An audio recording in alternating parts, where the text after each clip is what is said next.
From Sisney, there was not much work back then. When the mine opened, I had an opportunity to go work for a mining company. So it did a lot for me. Working with a team, working with people with a common interest in building something. There aren't many people in the mining industry who don't know Troilus, or who don't talk about Troilus. It's a place where there's a lot of memory and there's a lot of good ones.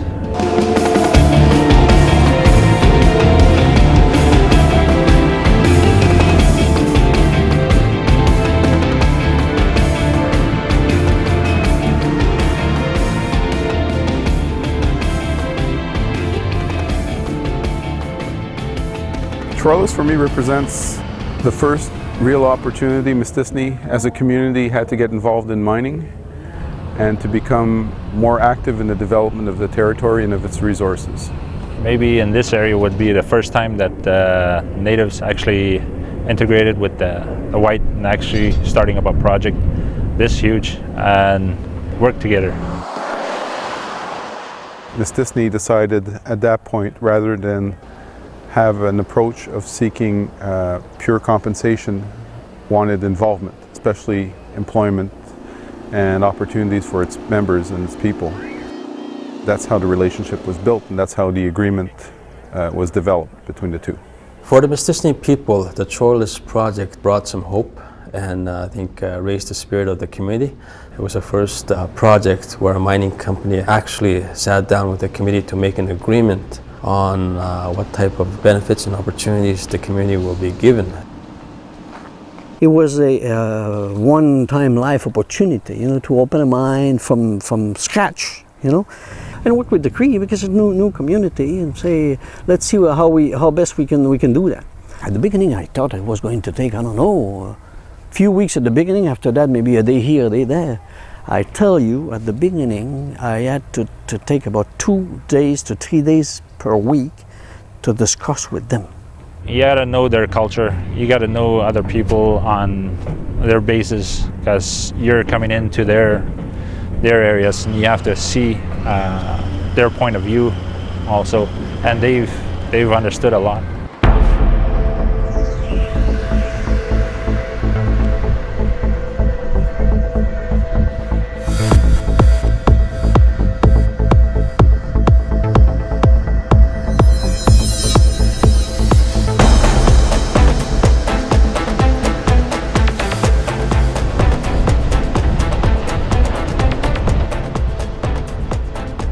I was persistent just to make sure that they heard that I was willing to come in here.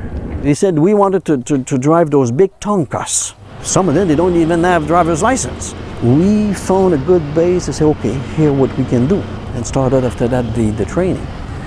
And it went pretty well. Both parties were able to work together to develop training programs where it was needed to look at life skills that people had, or past skills, and how to integrate them into the mining industry, and how Inmet Mining on its part worked to better integrate the Crees and advance them throughout the project. Through training, through experience, through the chances that our people were given, we were able to prove that we can work as well as any other person in the mining industry. I just applied the job and I got hired. The training on my 150-ton truck. That's how I started here.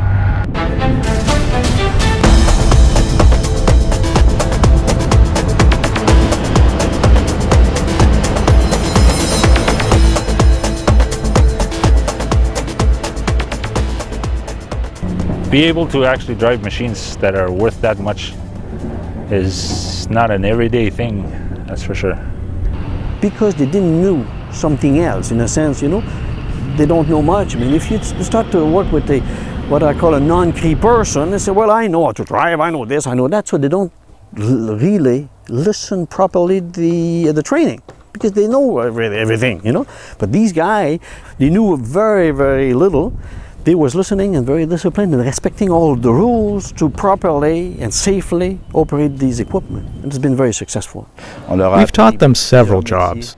truck operator, shovel operator, tractor operator, blaster, and dynamiter. So we're very proud of having taught them all these skills, and they learnt them all very well. They manage very well. They cooperated 200% with us.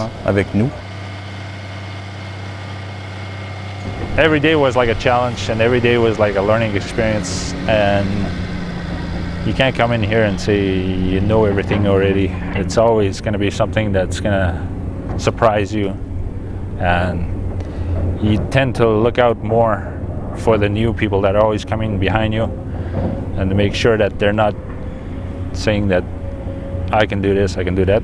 And you can see that something's going to happen, so you just kind of watch out for everybody, and everybody was watching out for everybody. At one moment, I believe that the percentage of Cree people working in the mine was, I don't know, 60%, 65%, working on shifts. For sure it meant a lot for Mistissini, especially in the first few years where between 80 and 100 guys from Mistissini were working at Troilus. And if you look at a lot of the businesses that have gone up in Mistissini in the last few years, there's always been a Troilus connection. Guys that have worked at Troilus, guys that have used the socioeconomic fund. So it was always very present in the way things were done. I was in Mistissini before, and I couldn't really find a job there. So I saw this posting, mining.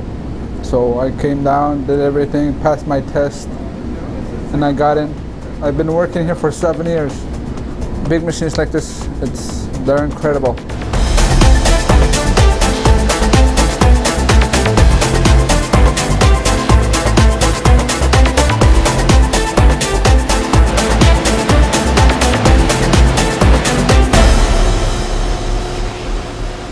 They were a model in the community, because I was looking at these people. I'm working at Troilus. They were like this a little bit. I'm working at this. I'm driving that big truck. I'm operating that drill. I'm operating that large shovel. And some of them has been promoted. Some of them became foremen in charge of group and so on, which I believe is quite successful within not a too long period of time. We all graduated a little bit at the start. We worked as mechanics, as team leaders. Like me, now, I'm a mechanics foreman. So all of us have taken a place in there that we've graduated to. We've worked together. The team spirit was just great at Troilus. Certainly. Look, we had a meeting at noon to highlight the 2 millionth ounce of gold that we produced recently. The official date is June 16th, which was last week. I got a promotion. That's why I got into the gravimetry circuit, and I was making the gold bars at my last 3 years at the mine.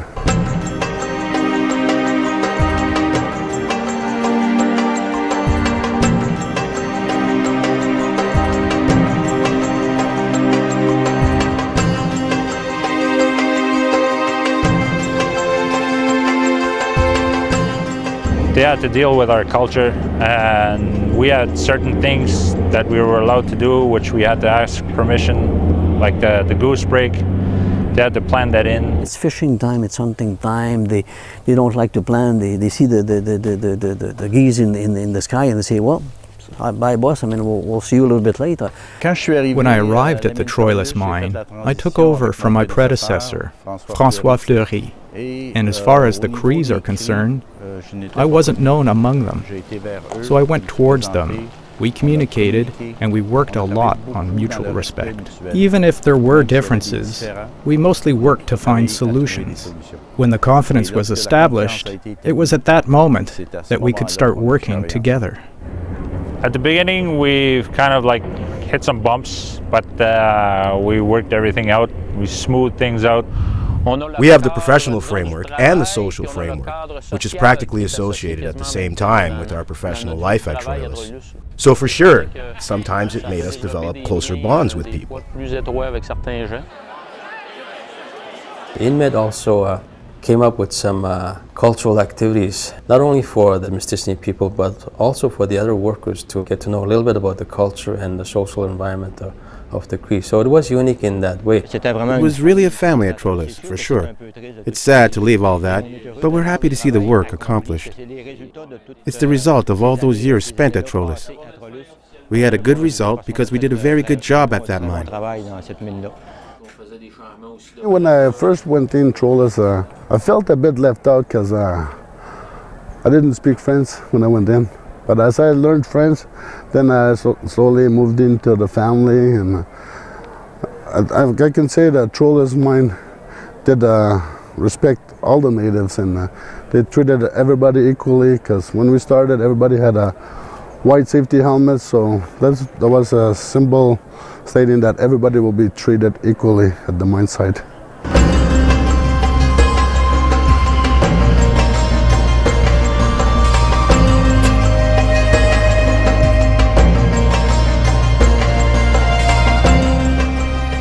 You are the one that's going to be putting that system all together and make one system that works. And raising the standards was something I got a kick out of. That I liked. And Inmet, I can thank Inmet for letting us in here, that's for sure.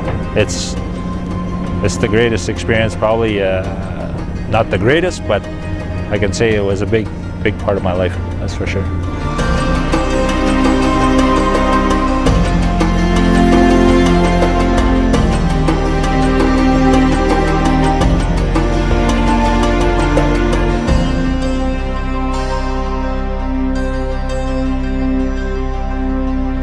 For sure it was a learning experience, and all learning experiences are not always positive, but what's important is that people want to learn and people want to learn and move on, and I think that's what a lot of it is. And I think the Crees have learned for the environment, you know, what worked, what didn't work, and they'll be seeing in the coming years how they can adjust to all of that. The territory has been inhabited by the Crees for thousands of years. They live traditionally from hunting, fishing, trapping. As far as protecting the environment is concerned, the programs, the policies, the processes are very, very specialized, very specific. The Cree community has been involved in the project right from the beginning.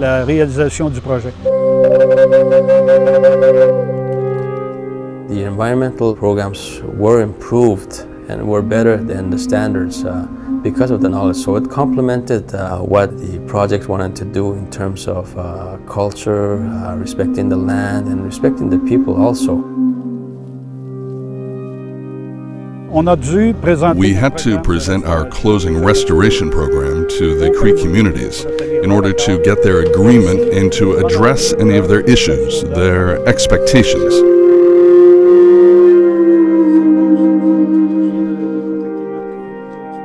There was data that was collected before we were even present on site and before we had an impact. Today, at closing, they come in very handy because we can evaluate the impact of the project.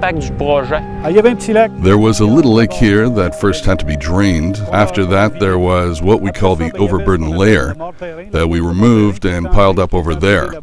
And we started the mining operations at the beginning of autumn 1996. Once the mining operations are finished, there's still a lot to do. There's a whole restoration program to be put in place, what's called disturbed land, piled up rocks, pits that have been dug and used, buildings that should be dismantled.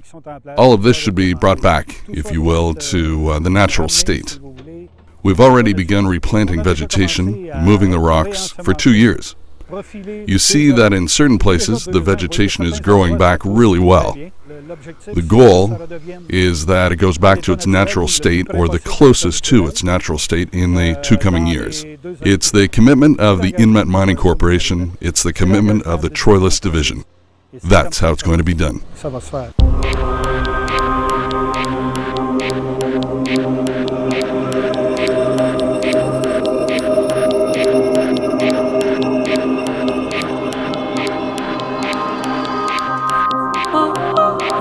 Inmet tried to accommodate as much as possible the knowledge of our people when it came to land and environment. If we look at the 3 main branches, if we look at the relation with the Cree, if we look at the environmental aspect, we're innovative as well. Then for the files, if we talk about standard for the mining industry, these adjustments were being eyed for years and years. but nobody had the, let's say, courage to develop this operation. The Osisko's project in Malartic, if the project took off, I think it's mostly because Troilus proved that we're capable of large-scale mining in the north. It is a very low-grade mine, so we can't make mistakes. We always have to be champions in every category, and that's difficult. Continually train and retrain people and find technological means that the company provided us, that was fantastic. And it allowed us to solve each problem and always keep our morale high, and above all, feel proud about doing quality work. Surtout la fierté de faire un travail de qualité.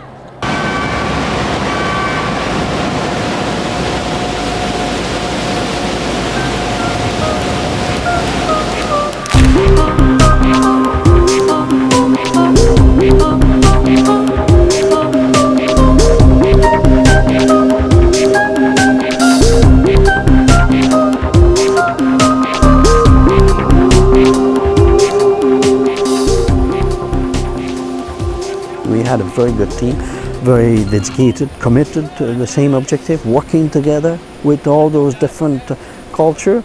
We have learned that, you know, when you're all aiming in the same direction, I mean, you can do a lot. The Cree community grew with us.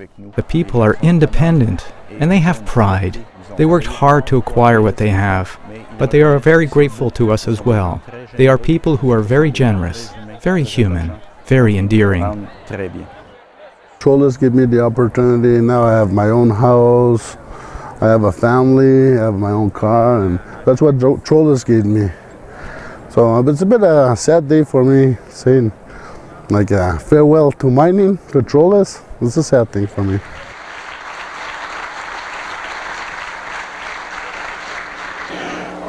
If there's one thing we can be proud of, that's having trained around 225 Cree employees who today can find jobs in different fields, such as hydroelectric or offshore mining projects.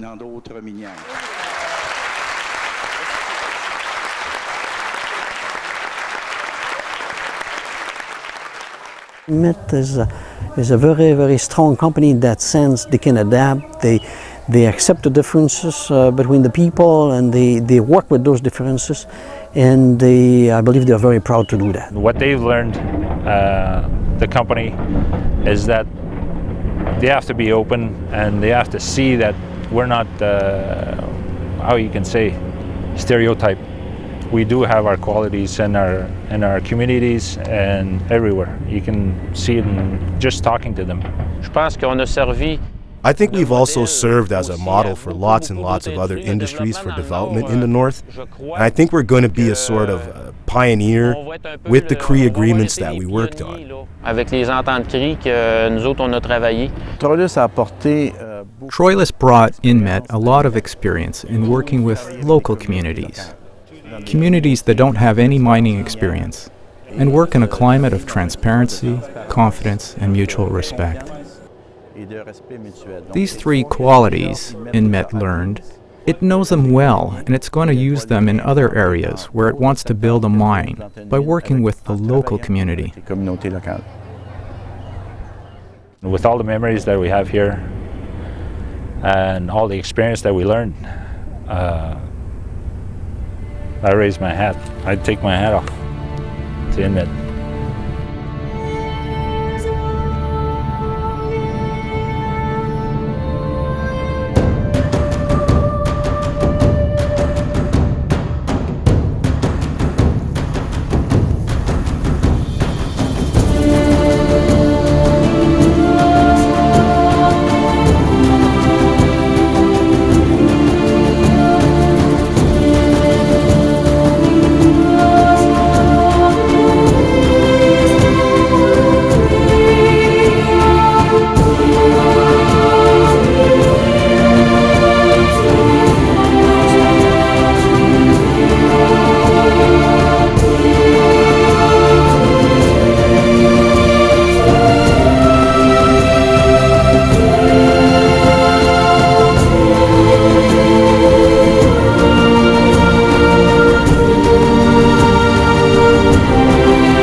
The long-term impacts, I think, will be more of our people having the skills now and ready to take on higher positions for the next mining projects that come along.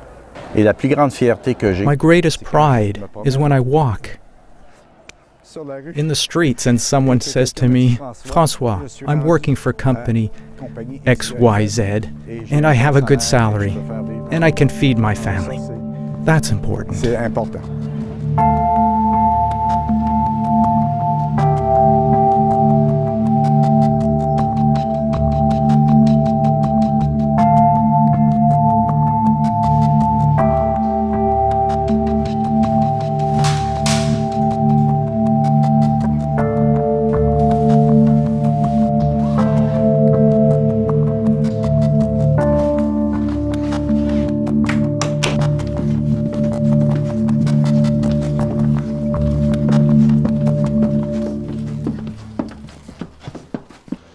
I think you're gonna look around just before you leave, and like you can think of all the people that have already passed and all the memory of all the people that you met, and there was a reason that you actually get to meet them. It's kind of like a tearjerker. That's what they call it. You always want to come back. It's like a second home.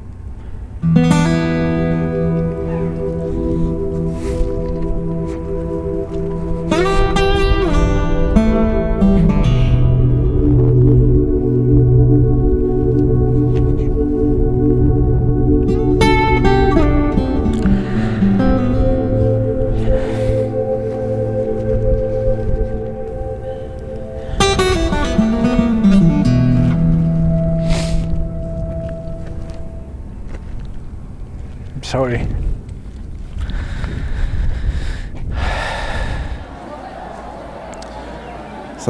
It's going to be difficult because my heart is still there. When I'm done mourning, I'm going to be happy to have accomplished, to have guided the ship to the shore. Jusqu'au port.